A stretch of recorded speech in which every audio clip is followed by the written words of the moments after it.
Akibat berhubungan intim di tempat angker.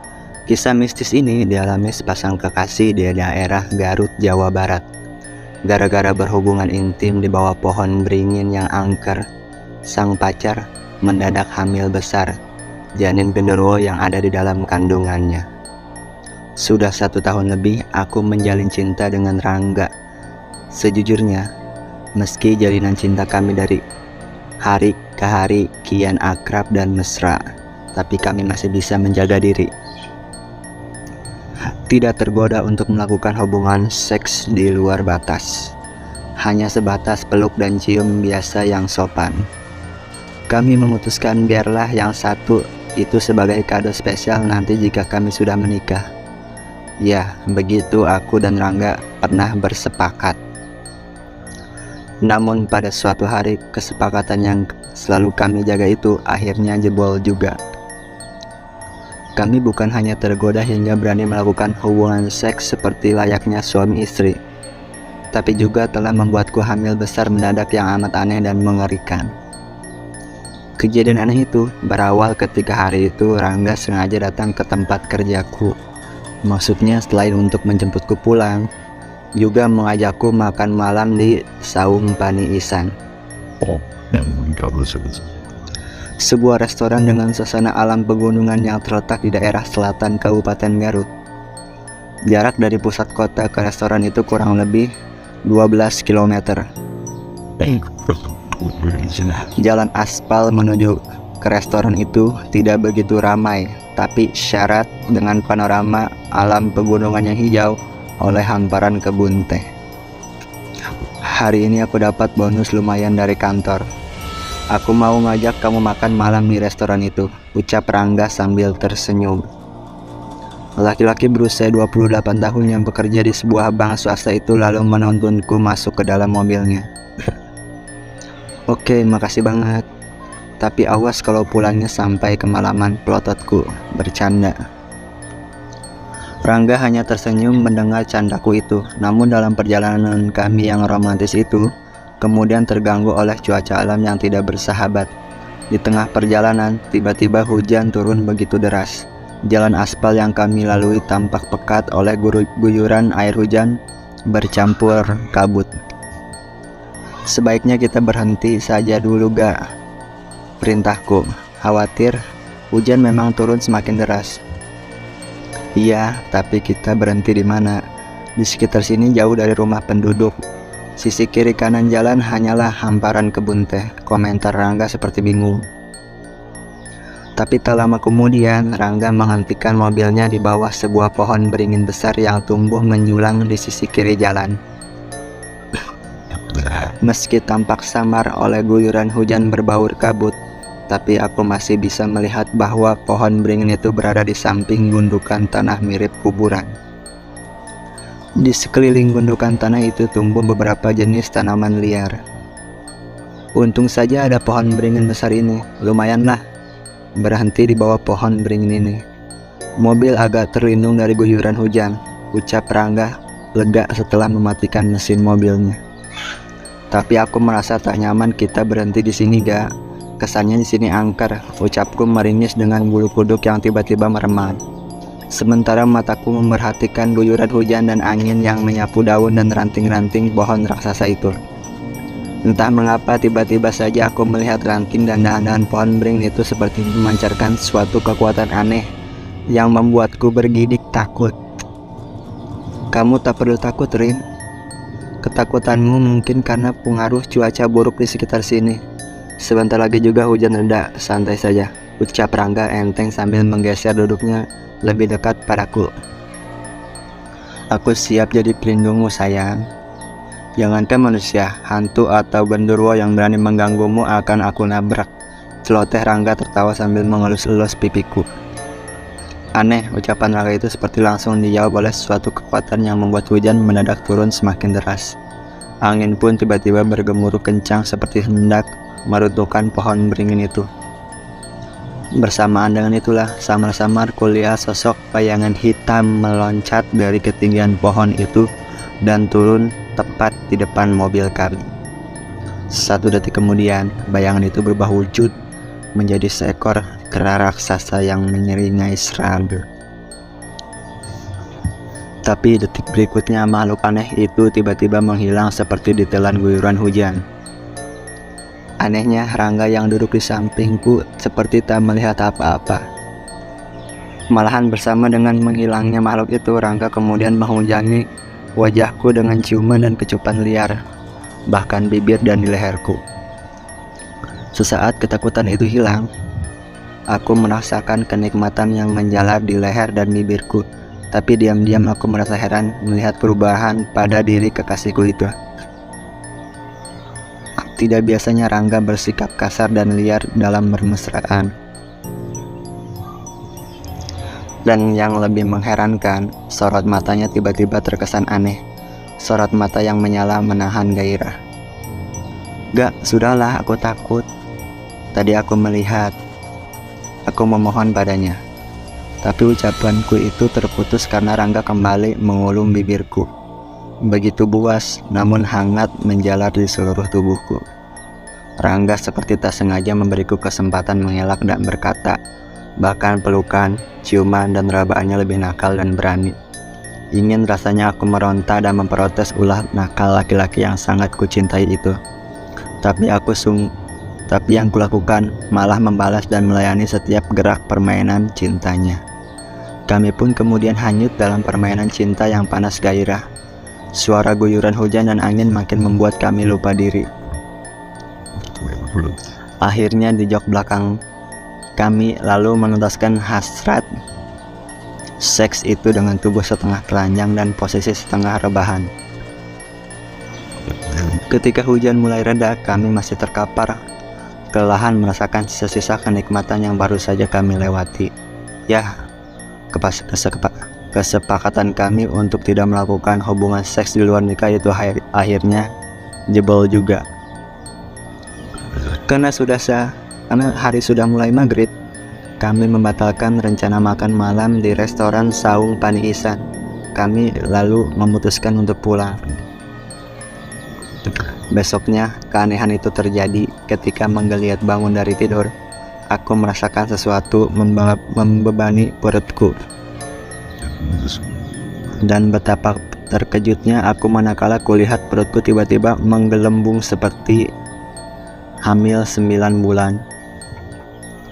Sesaat aku merasakan seperti tengah bermimpi, tapi ketika dengan gemetar tanganku merasakan rabaan dan lulusan di perutku, aku jadi sadar bahwa aku tidak bermimpi. Tidak. Tak sadar aku menjerit-jerit saking takut dan terkejutnya. Sekujur tubuhku mendadak terasa lemas, kepalaku terasa pening dan tatapanku berkunang-kunang. Bersama dengan itu samar-samar kulihat ayah dan ibuku berhamburan masuk ke kamarku. Ada apa Rini? Ada apa? Tanya ayah dan ibuku serentak dengan wajah panik dan heran. Namun sebelum aku bisa menceritakan apa yang telah terjadi pada perutku, tatapan mataku tiba-tiba mengelam gelap. Dan akhirnya aku tak sadarkan diri.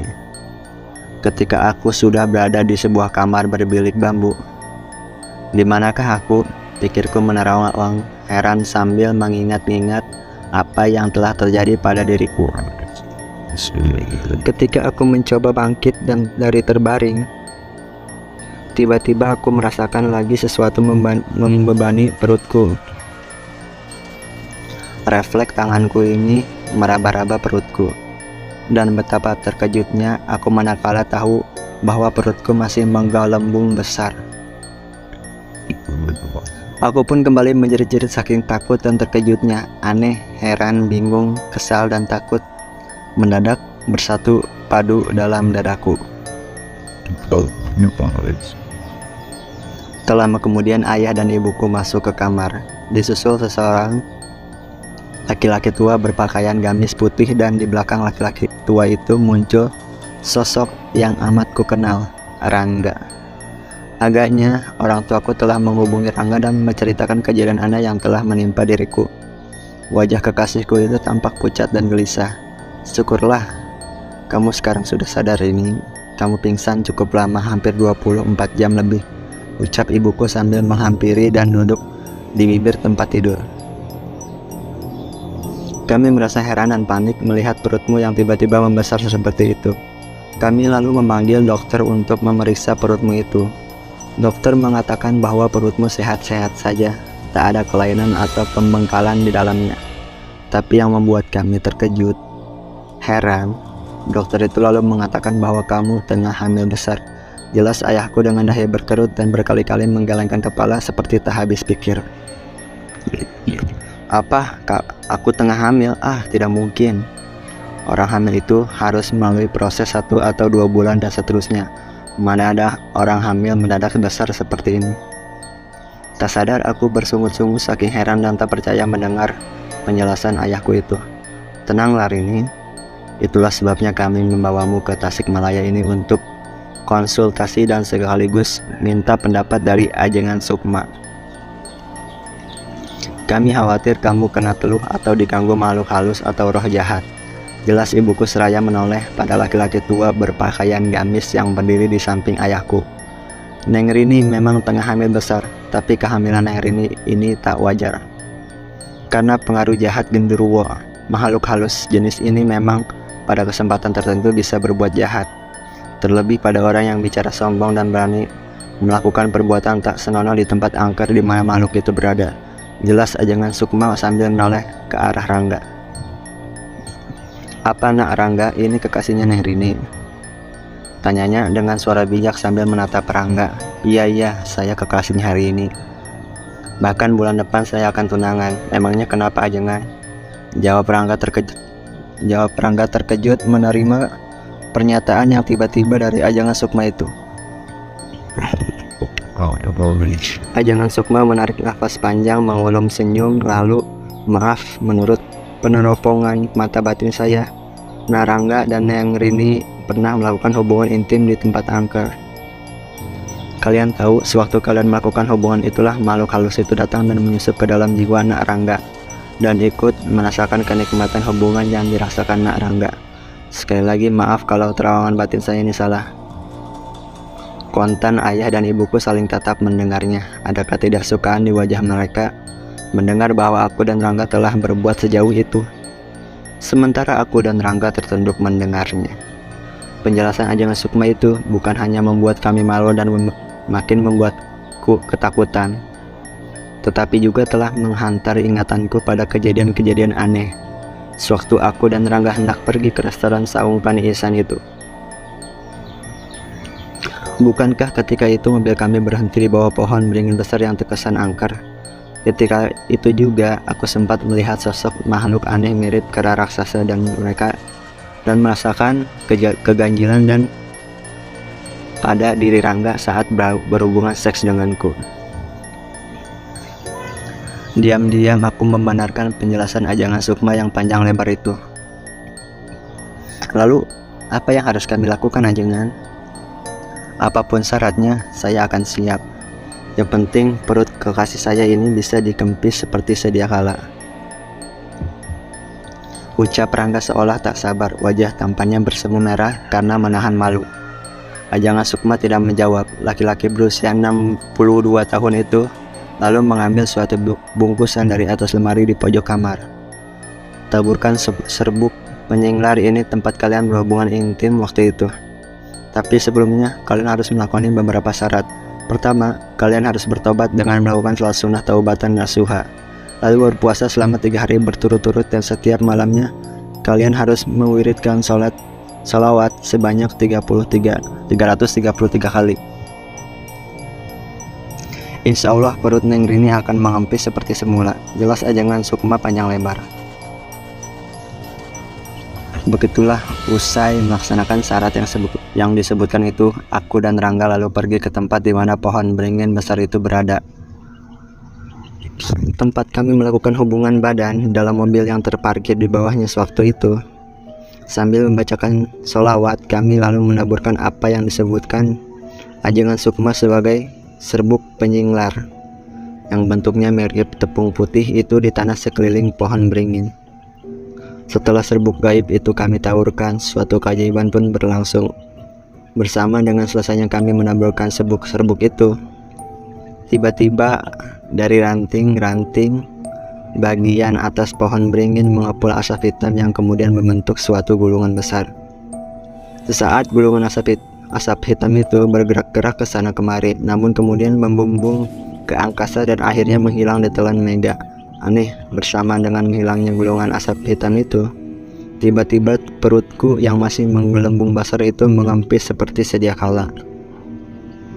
Alhamdulillah, ucapku dan Rangga sambil berpelukan dalam suasana haru dan bahagia. Tak ada kata-kata yang bisa menggambarkan kebahagiaan kami saat itu, selain memanjatkan puji syukur kehadirat Allah Subhanahu wa Ta'ala. Hari itu juga aku dan Rangga sepakat untuk menemui orang tuaku dan meminta maaf pada mereka, sekaligus memohon restu mereka karena kami akan menikah bulan depan. Di end.